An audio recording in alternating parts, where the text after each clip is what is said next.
Assalamualaikum warahmatullahi wabarakatuh. Selamat ketemu.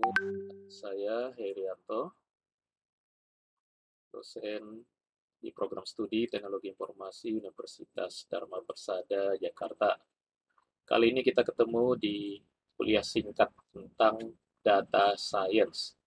Ini merupakan modul pertama dari beberapa modul yang akan kita bahas pada setiap minggu. Oke, kita masuk pada yang pertama tentang pengertian data science. Data science itu apa sih? Nah, kita lihat dari ada dua kata data dengan data science. Data itu apa? Nah, sehari-hari biasa di perkuliahan kita selalu mendengar atau mendapatkan istilah lain dari data adalah fakta. Fakta di sekitar kehidupan kita. Tapi untuk saat ini data juga berarti berupa catatan atau rekaman dari fakta tersebut. Pada umumnya sekarang data itu sudah tersimpan pada sistem komputer yang kita sebut dengan database. Data itu sendiri merupakan bentuk jamak dari datum ya. Jadi kata tunggalnya datum. Data itu kata majemuknya ya. Yang berarti data itu sebenarnya artinya banyak datum yang berasal dari bahasa Latin. Nah, dalam penggunaan sehari-hari kita memang selalu menggunakan istilah data ya untuk menyatakan fakta yang ada di sekitar kita yang tersimpan dalam sistem komputer kalau sekarang ini dalam sistem database ya. Itu data. Yang kedua di data science ini ada istilah science ya. Science itu sendiri kan artinya ilmu ya atau ilmu pengetahuan. Sehingga data science itu kita bisa menggunakan istilah bahasa Indonesianya ilmu data ya atau ilmu tentang data. Kadang-kadang diistilahkan atau di bahasa Indonesia kan data science aja gitu. Science data gitu. Nah, science sendiri itu sebuah usaha sistematis ya, sebuah sistematis dengan tentu saja dengan metode ilmiah ya, dengan langkah-langkah sistematis dalam mengembangkan dan menata pengetahuan.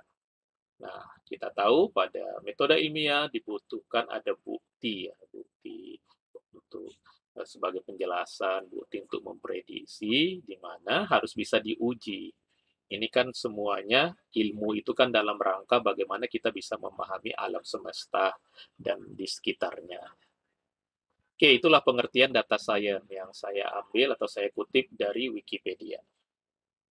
Silakan dicek nanti di Wikipedia penjelasan lebih lengkapnya tentang apa itu data science. Oke, next. Kita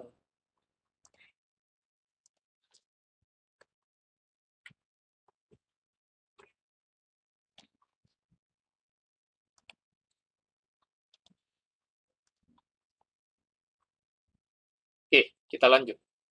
Dari dua kata, data dengan science, sebenarnya yang lebih fenomenal itu adalah data ya, karena istilah science itu sudah umum ya. Tapi akhir ini istilah data menjadi begitu populer ya. Ada apa dengan data? Ya, ada apa dengan data? Jadi kalau data science ini keywordnya sebenarnya data ya, yang membuat dia populer. Ya. Ada apa dengan data?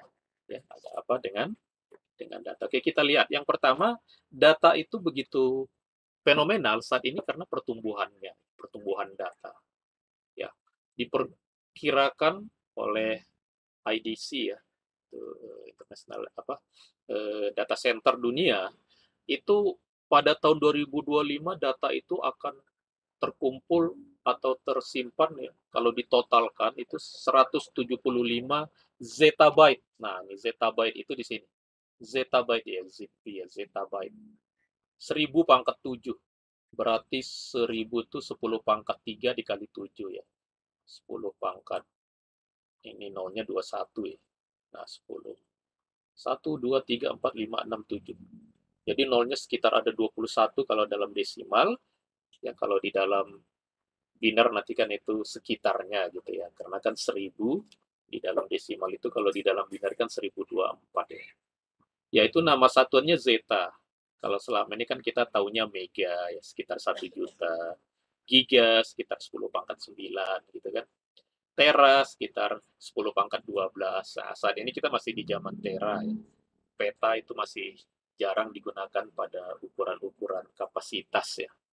Nah, pada 2025 nanti kita akan memasuki era Zeta. Ini, menurut IDC. Nah, kenapa kok data bisa tumbuh sedemikian besar dan sedemikian banyak ya? Nah, itu yang pertama karena penggunaan aplikasi komputer dalam rangka mendukung proses bisnis di berbagai perusahaan itu semakin semakin marak, semakin meluas ya. Ya di mana-mana kita melihat semua sistem itu udah dikomputerisasi ya. Apalagi dengan adanya sekarang istilah transformasi digital, semua didigitalkan gitu. Dan transaksi itu tersimpan setiap hari, sehingga tentu saja data jadi istilahnya menumpuk gitu di perusahaan itu, di tempat itu. Makin lama makin banyak. Dan eh, kebanyakan atau seringkali data itu tidak terpakai karena dianggap masa lalu oleh kita, oleh oleh di tempat itu ya. Ah ini kan udah data lama gitu. Seolah-olah data yang dibutuhkan hanya data yang saat ini dengan data yang akan ke depan. Gitu. Itu yang pertama, data menumpuk karena eh, apa aplikasi komputer sudah digunakan di mana-mana untuk proses bisnis di berbagai tempat ya. Yang kedua masalah internet ya, karena penggunaan internet itu makin meluas ya. Kita udah hampir ya tentu semua kita punya sosmed. Setiap waktu kita mengupdate isi pesan dari sosmed kita ya, Facebook, Twitter, Instagram dan sebagainya sekarang udah makin banyak ya. Kemudian transaksi jual beli juga dengan adanya aplikasi e-commerce sekarang udah biasa kita lakukan di menggunakan lewat internet ya. Sehingga data kita apa yang kita beli, pembayarannya dan sebagainya itu tersimpan semuanya pada e-commerce itu. Kalau di pendidikan sekarang kayak e-learning ya, e-learning juga itu ikut menyumbangkan data ya, data-data materi pelajaran, kuliah gitu. Nah, itulah semua yang membuat data makin lama makin makin banyak dan makin tumbuh ya. Oke, kita lihat ke dari sisi lain ya tentang pertumbuhan data ini. Yang pertama tentang kultur ya, kultur. Jadi kultur kita memang di era sekarang ini sudah hobi untuk menyumbangkan data ya. Karena kita hobi mengupdate status, kita hobi menulis komentar ya, apakah di kalau sekarang dalam bentuk video di YouTube atau mungkin di Facebook, di Twitter, di Instagram dan sebagainya gitu itu memang sudah jadi perilaku kebiasaan manusia sehari-hari ya. Apalagi di zaman pandemi kemarin ya. Nah, cara kita berkomunikasi ya lewat internet kemarin. Nah, itu menyumbangkan data ya. Pada ini diambil statistiknya pada tahun 2015 saja di YouTube itu pada 1 jam ada 138.000 per jam video yang diupload, yang ditonton ya, video yang ditonton. Nah, 100 jam video diupload. Itu kalau hitungannya per hari ya. Itu YouTube yang kapasitasnya besar ya. Belum lagi Facebook ya, kalau Facebook sampai 3 miliar ya. 3,3 juta orang mengupdate status di Facebook. Ya. Belum lagi orang melakukan proses searching, itu semua datanya tersimpan gitu di dalam sistem database masing-masing aplikasi ini. Nah, di berbagai perusahaan tadi atau di berbagai tempat ya, apakah di bagian orang yang sesuai dengan pekerjaannya ya di bidang astronomi, di bidang bisnis, kedokteran, ekonomi, olahraga, cuaca, finansial, ya, pendidikan dan sebagainya itu semua sudah menggunakan aplikasi komputer yang tentu jumlah dan ukuran datanya itu bertambah terus setiap hari. Sehingga jadi jumlahnya juga sangat besar ya. Sehingga kalau itu direkap semuanya, maka muncullah istilahnya tsunami data ya. Kita tahu kan tsunami itu kan di air ya, air bah yang meluap sangat besar sehingga bahkan bisa menewaskan puluhan atau ratusan orang ya. Nah, sekarang ini data, tsunami-nya itu data yang kalau dibiarkan tentu bisa membuat tewas ya dalam tanda petik orang-orang yang terkena tsunami data ini. Karena begitu banyaknya data melimpah ruah ya, tenggelam kita di dalam tsunami data yang terjadi pada saat ini ya gitu. Ya itu tentu juga didukung dengan kemajuan perangkatnya ya, handphone, tablet, notebook itu membuat pertumbuhan data menjadi semakin cepat gitu, bergerak. Oke, nah sekarang data yang banyak ini mau diapain? Nah, apakah dibiarkan saja data yang sudah melimpah ruah ini? Nah, kebanyakan itu memang sebelum ini datanya dibiarkan aja di perusahaan-perusahaan, datanya bahkan mungkin bisa jadi dihapus. Wah, ini kan data udah lama, menu-menuin hadis saja gitu. Ada yang dihapus, ada yang ditempatkan di tempat lain tapi tidak diapa-apakan gitu. Nah, maka eh, muncullah sekarang kenapa data itu tidak diolah gitu, diolah, dianalisa gitu. Karena kalau data dianalisa, nah ternyata setelah data dianalisa dia bisa menghasilkan sesuatu yang lebih berguna, bahkan sangat berguna ya, yang disebut dengan insight, yang memunculkan informasi baru yang bisa digunakan oleh para pengambil keputusan untuk mengambil keputusan lebih baik, menjadi pertimbangan keputusannya menjadi lebih baik.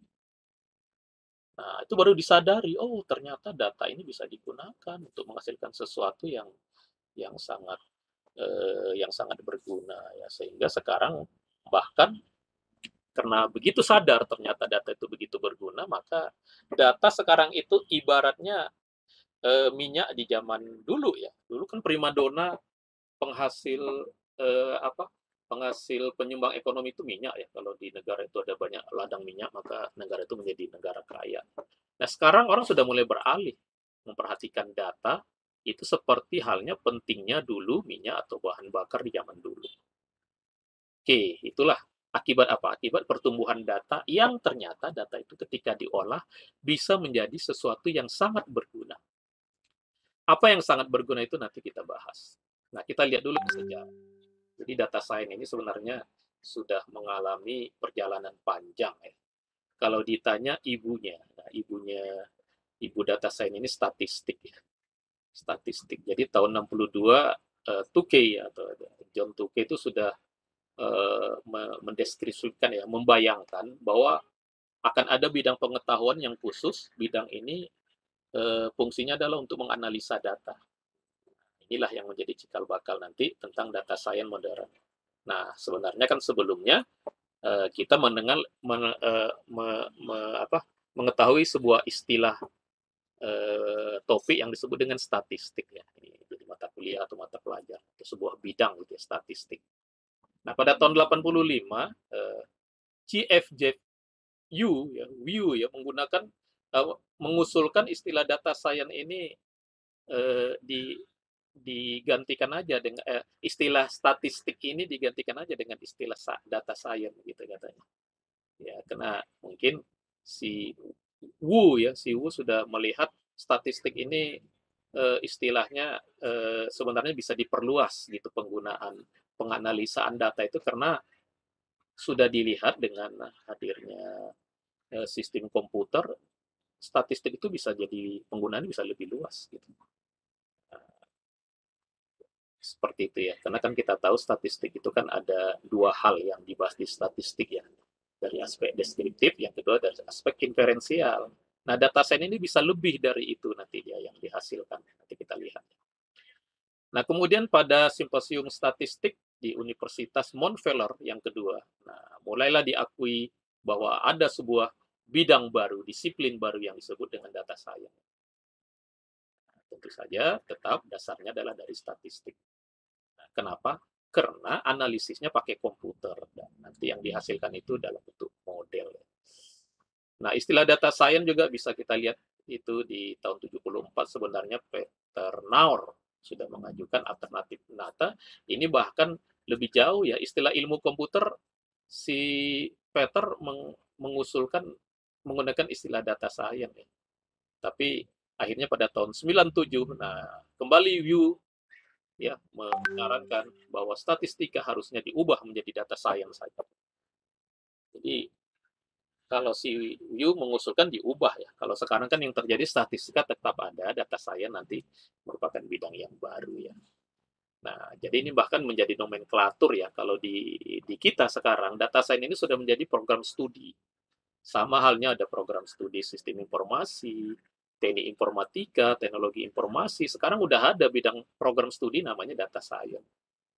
Yang yang tadi ibu kandungnya itu adalah statistika tadi. Nah, kenapa Wu ya, Jeff Wu begitu bersemangat untuk menggantikan istilah statistik menjadi data science?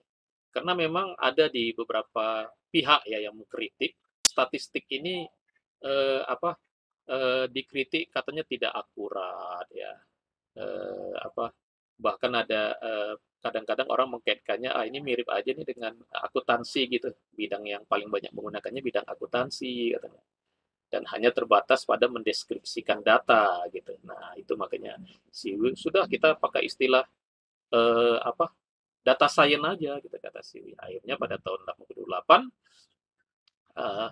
barulah istilah data science itu menjadi salah satu cabang ilmu pengetahuan ya, dengan materi aspek-aspeknya itu mendesain data, mengumpulkan data dan menganalisa data begitu. Nah, selama tahun 90-an ya itu kita mendengar istilah-istilah seperti knowledge discovery, ya KDD, ya knowledge discovery in database, kemudian istilah data mining, ya ini semua adalah merupakan bagian dari eh, menggambarkan pentingnya data itu dianalisa untuk menghasilkan informasi yang lebih berguna ya, insight ya. Insight berarti informasi baru yang seringkali tidak terduga. Oh, ternyata begini. Oh, ternyata. Nah, itu kan setelah datanya diolah dengan cara-cara tertentu. Nah, secara lebih rinci bisa dilihat secara data set ini pada timeline ya, ada di gambar bawah ya. Itu lebih rinci bahkan dikaitkan dengan perkembangan AI ya. Neural network itu kan memang sudah tahun 40-an sudah ada gitu secara matematik ya, karena waktu itu kan belum ada komputer. Nah, begitu juga bidang statistik akhirnya sekarang menjadi populer sebuah bidang yang disebut dengan data science. Ya, ini sumbernya juga saya ambil dari Wikipedia. Nanti silakan yang ingin informasi lebih lengkap membaca di Wikipedia. Nah, saya ingin belajar data science. Apa yang harus yang bisa membantu saya memahami bidang data science ini? Nah, yang pertama statistik tentu saja sebagai ibu kandungnya data science ini. Yang pertama statistik, matematik juga. Matematik ini terutama di aljabar, aljabarnya ya, matematik matematik diskrit gitu ya, aljabar linier. Oke. Ini yang pertama itu kalau secara apa ya, analisa dasarnya ya, analisa dasar. Nah, karena data science itu sebenarnya dia besar karena adanya komputer atau bisa dibuatkan dalam bentuk program komputer, tentu dibutuhkan juga ilmu coding membuat program. Nah, untuk di masa kita ini sekarang bahasa pemrograman yang banyak digunakan untuk data science ini Python, R gitu ya. Yang dua ini paling banyak digunakan. R ini kebanyakan untuk statistiknya, kalau Python ini memang secara umum ya. Sangat banyak library-library data science atau nanti kita kadang-kadang menggunakannya secara bergantian ya, data science, data mining, machine learning gitu. Itu ya sudah banyak disiapkan orang library di dalam Python lah terutama yang paling banyak itu coding. Jadi yang kedua itu coding. Nah, yang ketiga cara-cara mengambil data ya, data wrangling ya disebut ya ini. Ya, karena data yang banyak itu kan yang secara publik kan tersimpan di web ya, di internet. Nah, itu datanya bisa diambil. Kemudian ya tentu saja datanya sebelum digunakan biasa data itu namanya disiapkan, jadi prepare ya, preparation ya, data preparation. Datanya disiapkan dulu. Maksudnya disiapkan kadang-kadang data itu kotor. Nah, apa nanti istilah data kotor nanti kita bahas ya. Nah, perlu dibersihkan, data itu belum rapi, perlu dirapikan dan sebagainya gitu. Datanya belum normal, perlu dinormalkan gitu.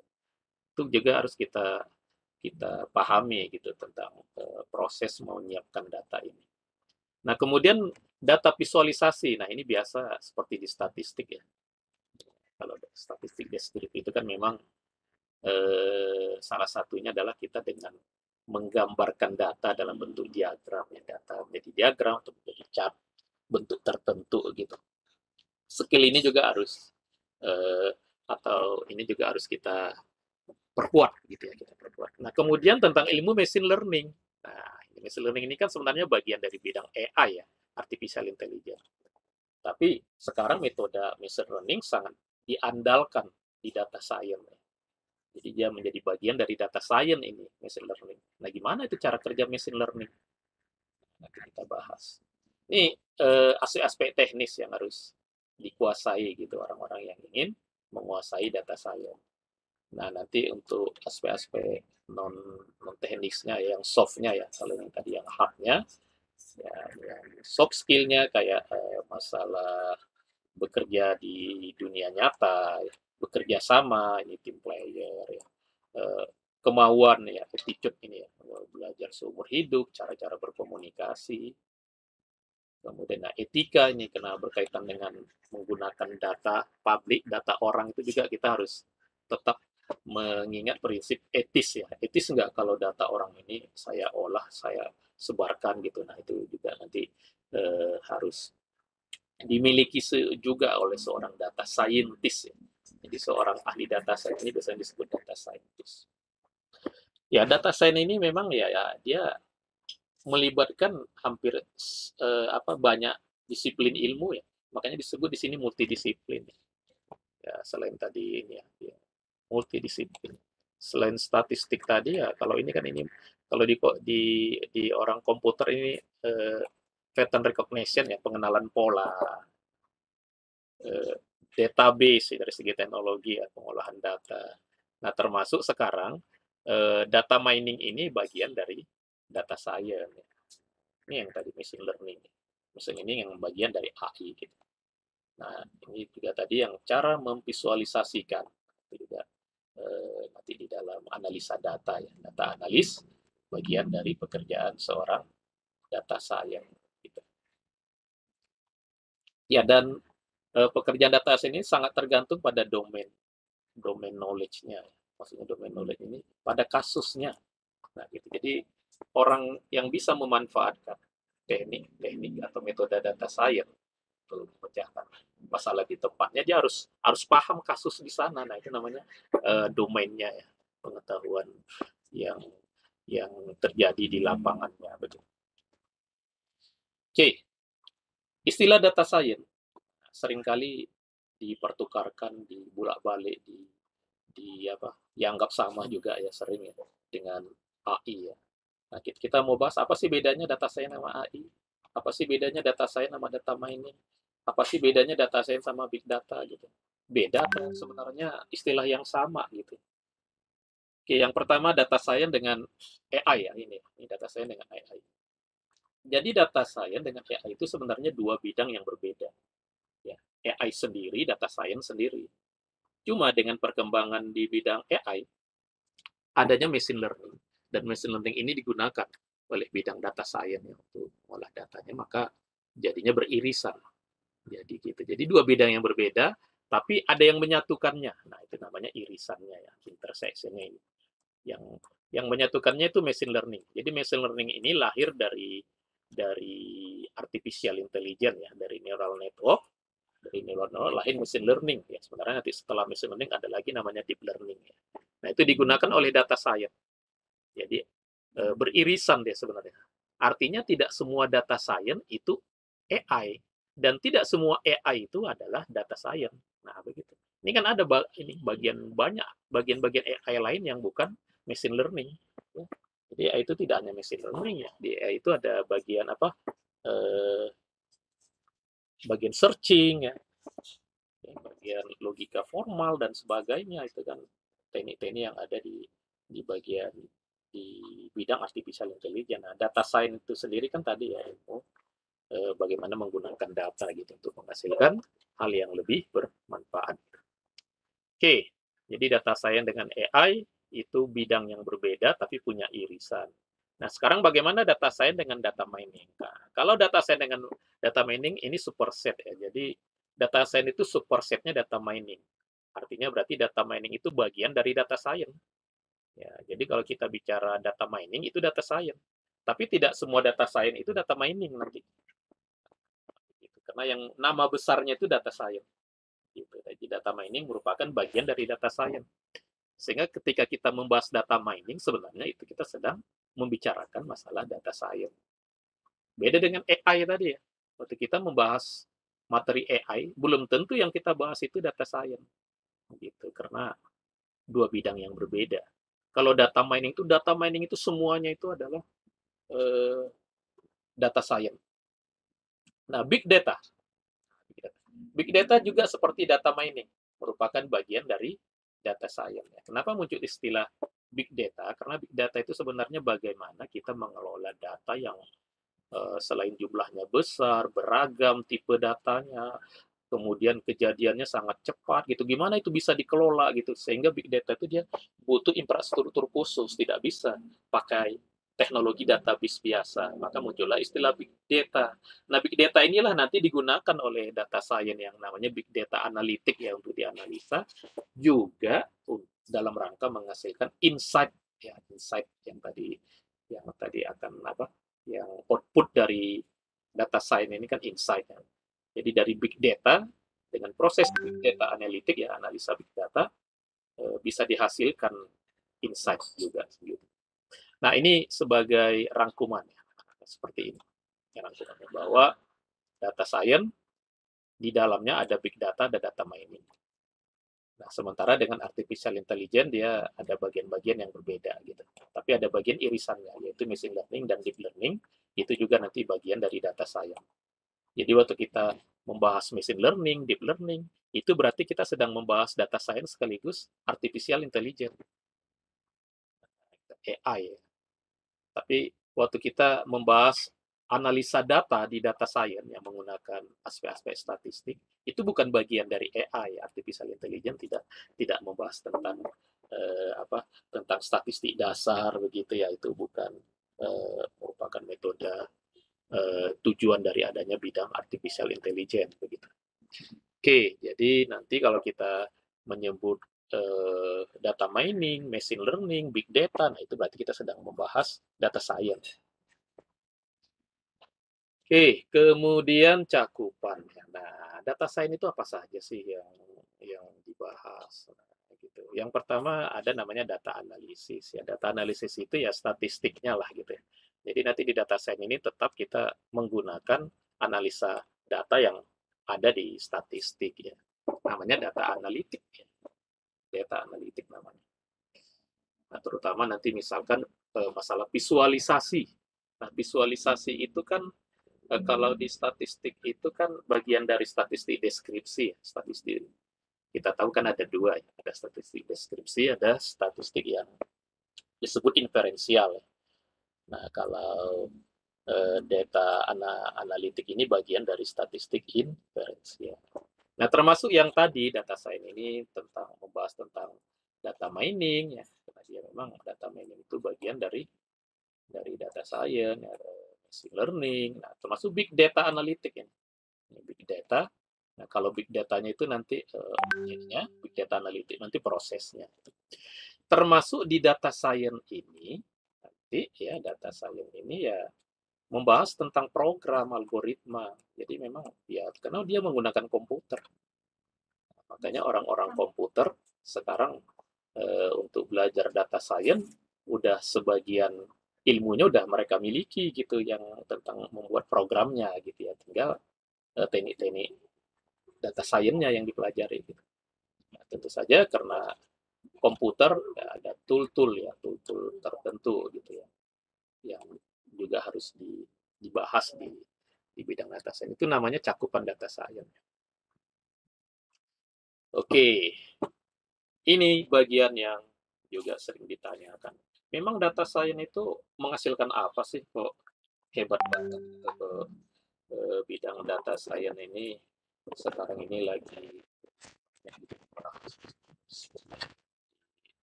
di apa di setiap ada membahas tentang bidang teknologi informasi yang baru selalu data science ini dibicarakan gitu. Apa sih output data science atau sebenarnya apa sih manfaat data science gitu ya. Nah, yang pertama data science itu menghasilkan visualisasi data. Itu yang pertama. Tapi kalau visualisasi data itu sebenarnya di statistik biasa juga sudah ada ya. Bagaimana kita kalau ada data dalam bentuk table, datanya nanti bisa kita gambarkan dalam bentuk histogram atau dalam bentuk bar ya, atau dalam bentuk pie, dalam bentuk scatter dan sebagainya, itu nanti namanya visualisasi data. Nah, itu di data science lebih diperdalam lagi ya, apakah mau pakai aplikasi-aplikasi tertentu atau bahkan secara pemrograman. Jadi kalau pakai R itu banyak fasilitas-fasilitas untuk visualisasi data, apalagi di Python ya. Ada juga tool-tool khusus kan, kayak Power BI, Tableau, itu memang khusus untuk membuat visualisasi data. Itu bagian dari data science. Nah, kemudian data science bisa menghasilkan insight. Nah, itu tadi insight ya, selalu kalau kita membaca referensi tentang data science muncul istilah insight ini. Nah, insight itu apa sih? Nah, insight itu bisa disebut informasi baru yang sebelumnya tidak terduga gitu, tapi begitu dianalisa dengan data science baru, oh ada begitu ya fenomenanya. Nah, itu namanya insight. Kalau sistem informasi kan dia sekedar menghasilkan informasi baru gitu yang diolah data menjadi informasi. Nah, kalau di data science ini informasinya udah lebih tingkat di atas lagi gitu, bahkan bisa jadi hal-hal yang tidak terduga tadi ya. Makanya insight ini kalau di kita lagi belajar knowledge, jadi disebut juga knowledge ya. Insight ini disebut knowledge. Sehingga kalau sekarang kalau dulunya data diolah menjadi informasi, nah informasi tingkat lanjutnya itu knowledge. Nah, knowledge itulah insight di sini dalam insight. Dan itu dihasilkan nanti dari sistem data science. Maka ya tentu saja dalam bentuk aplikasi atau program. Yang ketiga menghasilkan model. Nah, model ini apa nanti? Juga istilah yang sering keluar ketika kita membahas data science. Model itu sistem yang dapat menjawab pertanyaan tertentu.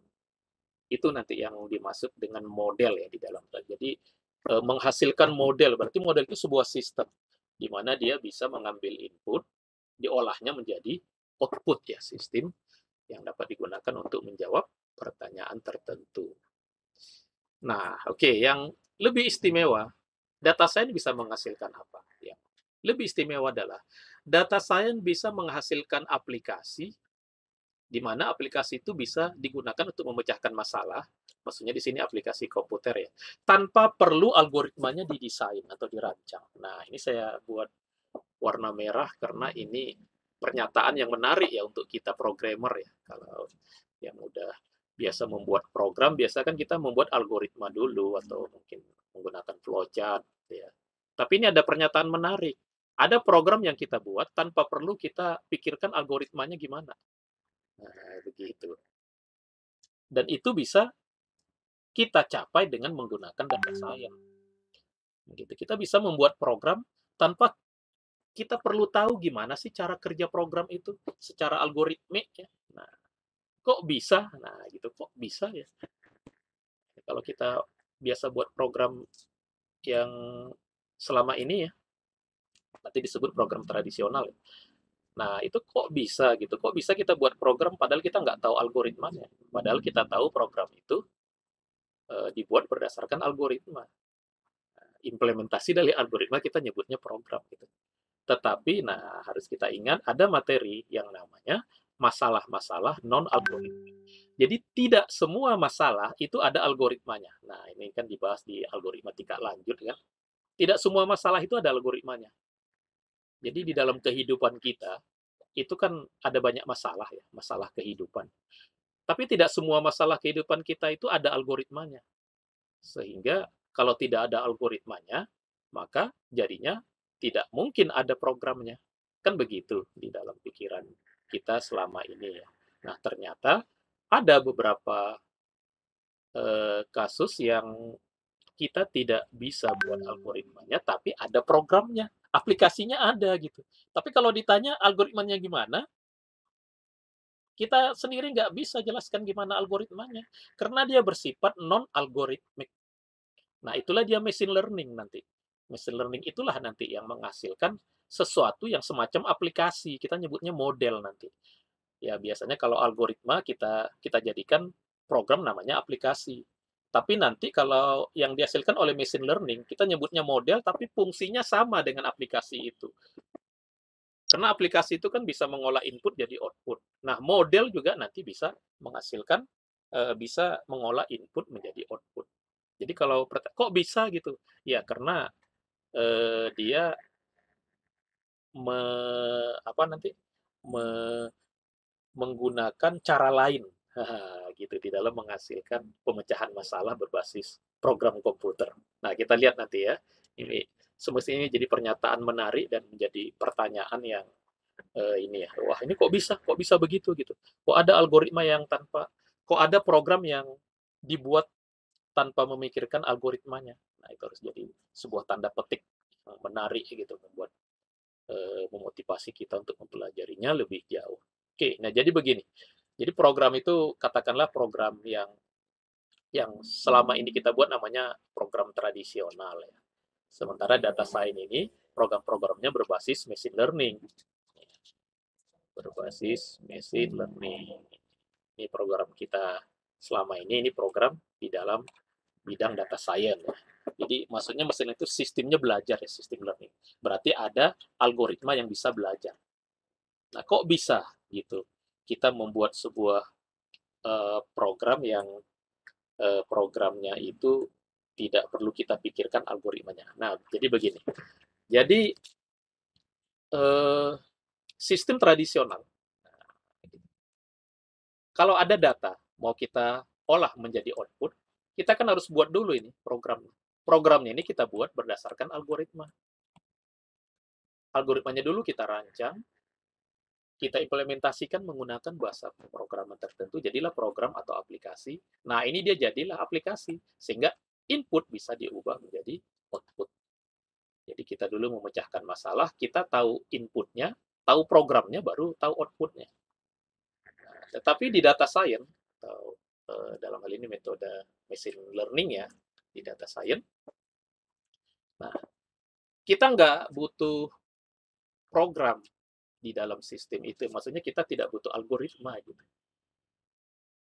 di dalam menghasilkan sebuah ini ya untuk pekerjaan programmer. Jadi kita butuh data, datanya data kita ada data input, ada data output misalkan gitu. Jadi berdasarkan data, dari data inilah diolah oleh mesin learning. Nah, mesin itu kan mesin yang bisa belajar menghasilkan program. Jadi program itu dihasilkan oleh data. Dari data dia jadi program nanti di sini. Tetapi program ini sebenarnya itulah yang disebut dengan model. Biasanya orang di data science lebih sering menyebutnya model. Model ini bisa difungsikan seperti halnya program yang dirancang oleh programmer tradisional. Gitu. Apakah machine learning tidak butuh algoritma? Algoritmanya ada di mana? Di machine learning ini. Dan algoritmanya sudah disiapkan. Sudah ada gitu. Digunakan untuk mengolah data. Dari data itu lahirlah program atau namanya model tadi ya. Jadi kalau di data science, di machine learning, di data mining, kita mendengar istilah model. Model itu maksudnya model itu seperti halnya aplikasi yang kita buat di dalam pekerjaan sistem tradisional tadi. Nah, ini saya sudah siapkan tabel ya, apa sih bedanya sistem atau solusi dengan program tradisional dengan solusi sistem pembelajaran yang dimiliki oleh data science. Nah, kita bahas ya. Yang pertama, pemecahan masalahnya pada sistem tradisional itu kan langkah-langkahnya dirancang oleh programmer. Tapi kalau pada sistem pelajaran, pemecahan masalahnya tidak dirancang algoritmanya oleh programmer, tapi dihasilkan dari algoritma pembelajaran. Kenapa gitu? Karena kasusnya itu memang kasus yang tidak bisa dibuatkan algoritmanya. Nah, jadi di data science ini digunakan untuk kasus-kasus yang memang kita tidak bisa buatkan algoritmanya karena algoritmanya kompleks, dinamis. Gitu. Jadi pemecahan masalah dihasilkan dari algoritma. Jadi algoritma menghasilkan sebuah sebuah model. Model itu jadi aplikasi. Tapi kalau di sistem tradisional, algoritmanya dirancang. oleh programmer untuk jadi solusi. Gitu. Yang kedua, tugas utama programmer di dalam sistem tradisional itu merancang flowchart, merancang algoritma untuk memecahkan masalah. Tapi di sistem data science dengan sistem pembelajaran ya atau learning systemnya, tugas programmer itu memilih algoritma. Jadi udah ada banyak algoritma pembelajaran yang tinggal dipakai ya, yang sudah disiapkan oleh orang-orang sebelumnya. Jadi tinggal dipilih mau pakai algoritma yang mana. Gitu. Kalau ini algoritmanya harus dirancang oleh programmer. Kalau ini algoritmanya harus dipilih. Ya, harus dipilih. Ya, bisa juga dioptimalkan kalau di dalam riset-riset algoritma pembelajaran ini biasanya mau dioptimalkan atau dimodifikasi gitu ya. Tapi itu bukan tugasnya programmer bukan seorang programmernya machine learning ya, namanya nanti machine learning engineer ya. Jadi algoritma pembelajarannya sudah ada gitu, sudah ada. Ya. Tidak perlu dipikirkan lagi ya, mungkin bisa jadi kalau mau di porting gitu ya ke bahasa pemrograman tertentu silahkan, tapi algoritma itu memang sudah baku gitu ya, sudah diuji, ini bisa digunakan untuk menghasilkan model. Yang ketiga, kualitas solusinya sangat tergantung pada algoritma, pada sistem tradisional. Tapi kalau pada sistem data science tadi ya, itu kualitas solusinya sangat tergantung pada data. Pada data. Oke, yang keempat, algoritma pada sistem tradisional digunakan langsung untuk memecahkan masalah. Nah, gitu. Jadi begitu programmer sini ya, begitu programmer membuat algoritmanya dijadikan program itu yang akan digunakan untuk memecahkan masalah. Tapi pada sistem pembelajaran di data science atau di dalam hal ini tekniknya di machine learning, algoritma pada sistem pembelajaran digunakan untuk mencari pola atau general ya, pola data yang selanjutnya algoritma itu menghasilkan model nanti.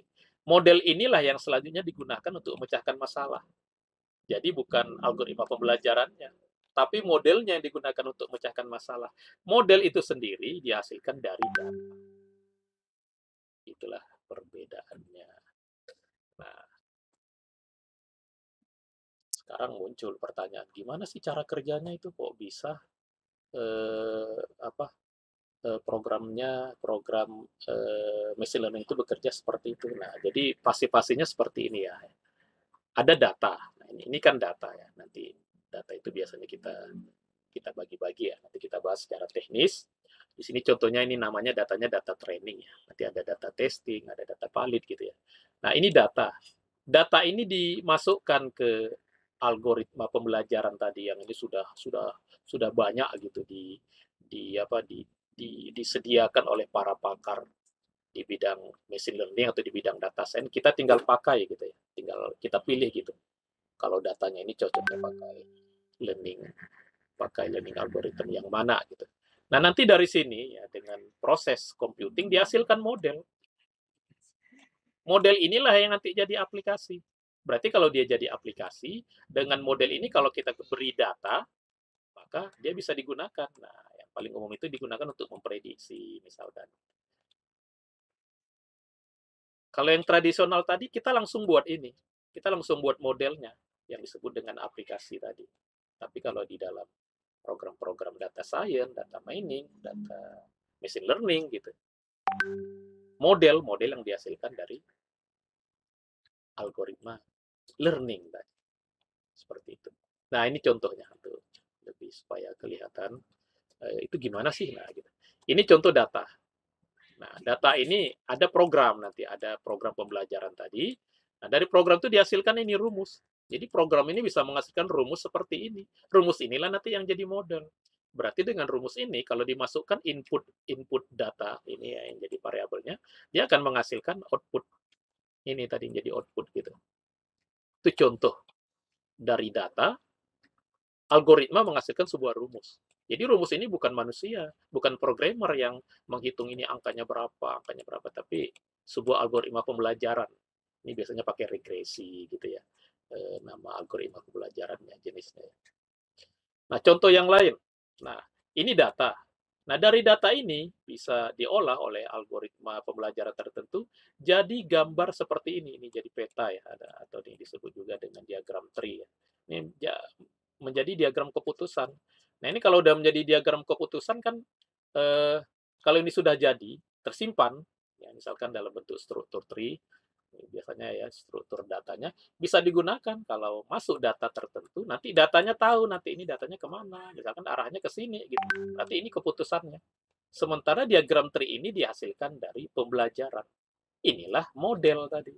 Kalau di sini modelnya berbentuk rumus, kalau di sini modelnya berbentuk diagram tree. Jadi model ini bentuknya memang bisa macam-macam. Ada yang rumus, ada yang diagram tree, ada yang model itu menyimpan parameter-parameter, ya misalkan ini contoh yang lain ya, di mana modelnya nanti eh, mau dibangun aplikasi yang bisa mengenal ini, katakanlah ini tomat ya. Aplikasi yang bisa mengidentifikasi apakah sebuah gambar itu tomat atau tidak. Nah, gimana cara kita membuat algoritmanya? Kan algoritmanya memang nggak ada ya. Dengan cara apa kita membuat algoritma apakah sebuah gambar itu tomat atau tidak. Maka dengan machine learning nanti gambar tomat ini diolah oleh sistem learning. Nah, namanya ini supervised learning. Ini biasanya pakai neural network misalkan ya. Nah, dari proses learning, nah ini ya dari proses learning ya, dari proses learning itu disebutnya nanti proses belajarnya, maka parameter-parameter yang terdapat pada sistem ini nanti akan menyesuaikan dengan pola tomat, akan digeneriknya ya, pola tomat itu digeneriknya, hasil generik itu disimpan dalam bentuk parameter-parameter. Nah, berarti ini machine learning menghasilkan parameter-parameter, ini juga disebut model. Jadi model itu bisa rumus, bisa sekumpulan parameter yang dihasilkan dari proses pembelajaran, bisa berupa diagram tree, dan nanti ada berbagai bentuk yang lain lagi nanti. Seperti itu nanti hasilnya. Nah, kemudian ada model lain dari machine learning, nah dia hanya menghasilkan informasi aja. Tapi informasi itu juga tidak ada algoritmanya ya. Misalkan bagaimana cara kita tahu membedakan antara kucing dengan anjing secara program. Kalau secara manusia kan itu sederhana ya. Tapi secara program bagaimana caranya kita bisa membedakan antara kucing dengan anjing. Nah, ada algoritma pembelajaran namanya clustering. Nah, dari clustering itu nanti dia bisa mempelajari ya, mempelajari apa mengkelompokkan ya, membuat membuat kelompok bahwa data yang ini cenderung ke kelompok ini, data yang ini cenderung ke kelompok ini gitu. Nah, itu namanya algoritma pembelajaran clustering. Nah, menghasilkan informasi. Nanti informasi itu bisa digunakan di langkah-langkah selanjutnya, biasanya kalau yang clustering ini apakah mau diinterpretasi atau mau dimasukkan ke dalam sistem yang lain gitu. Itulah contoh-contoh sederhana bagaimana data science itu bermanfaat ya atau bisa menghasilkan model atau pemecahan masalah tertentu. Nah, ini terakhir. Apakah data science membutuhkan program-programnya, kan tadi dia menggunakan komputer.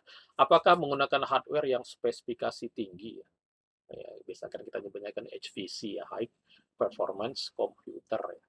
Apa butuh hardware yang hebat gitu, yang spek yang tinggi ya, apakah CPU atau memori RAM gitu ya. Nah, jawabannya adalah komputer dengan spesifikasi tinggi iya dibutuhkan hanya saat proses training data saja.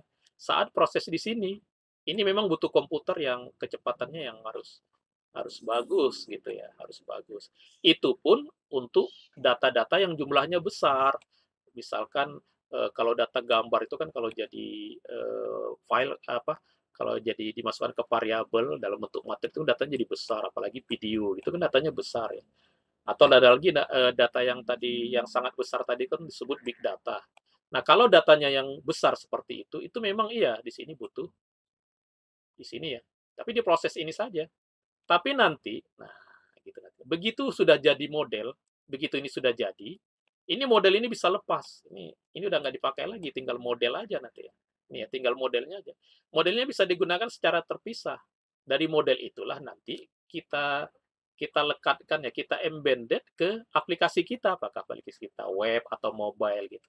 Yang yang learning-nya ini boleh nggak ada lagi gitu ya, kalau kita sudah menganggap sistemnya sudah bagus, kita tinggal pakai ininya saja gitu, yang ini kecil dan ini dijalankan oleh spesifikasi komputer yang biasa saja, begitu. Jadi kalau ditanya, apakah bidang apa machine learning, data mining, dan data science ini kan butuh komputernya yang berat-berat.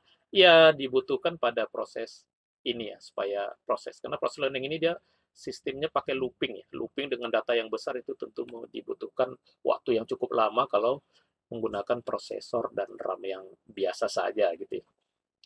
Biasanya kalau pakai komputer minimal RAM-nya 8 giga gitu ya, dengan komputernya yang inilah yang sudah pakai i-core ya, mau i-core 7 ya, atau kalau yang mau yang benar-benar yang berkualitas biasanya memang menggunakan komputer khusus ya, yang bukan kayak komputer pribadi kita speknya ya. Atau saat ini kita bisa kalau butuh komputer yang kecepatan tinggi, kita bisa menggunakan yang ada di cloud. Misalkan di Google ya, Google Cloud ya. Google Cloud itu dia punya namanya Colab ya, Google Collaboratory ya. Itu untuk penelitian-penelitian eh, para periset di bidang data science yang mungkin komputernya pribadi kurang high performanya, bisa menggunakan Google Colab kita. Nah, Google Colab itu yang free bisa kita gunakan ya. Ya lumayan lah daripada menggunakan laptop kita yang mungkin kalau proses ininya tadi ya, proses learningnya tadi lama, nanti bisa lebih cepat gitu, asalkan tentu membutuhkan internet nanti kalau pakai Google Colab ya. Atau di beberapa kampus itu punya komputer khusus untuk proses learningnya data mining atau machine learning ya, atau secara umum besarnya tadi namanya data science tadi. Seperti itu. Nah, nanti kalau udah jadi bisa terpisah, di deploy. Mau jadi web atau mau jadi mobile, yang model itu terpisah sendiri gitu. Ya dalam bentuk, ada yang dalam bentuk file ya, atau dalam bentuk penyimpanan parameter-parameter hasil model yang dihasilkan dari proses learning tadi.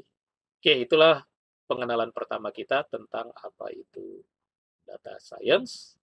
Ya, kita akan lanjutkan pada pertemuan-pertemuan selanjutnya pada minggu depan. Assalamualaikum warahmatullahi wabarakatuh.